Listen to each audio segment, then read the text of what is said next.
All right, let's try this again without Buddy panting in the background. So a child who has articulation deficits, articulation disorder, articulation impairment, you may see any of that terminology in the literature, may have what's called a lateral lisp. What does that mean?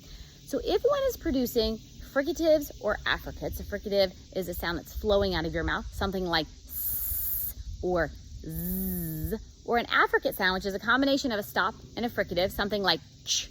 What one has to do is brace the lateral or side margins of the tongue up against those top molars. And we do that because then the air has a chance to go zooming down the middle in this central groove and produce those sharp sounds. However, if those side or lateral margins are not braced at the top of one's mouth, if they're laying down, then that airflow is going to escape out of the sides, becoming this lateral lisp, side lateral, right? So instead of saying something like s and sounding sharp and crisp, those sides of the tongue are down, the air escapes, and it sounds like wet, slushy, mushy. Instead of something like ch, something like chin, it's going to sound like chin because the air is escaping out of the side, resulting in that slushy, mushy quality for a lateral lisp.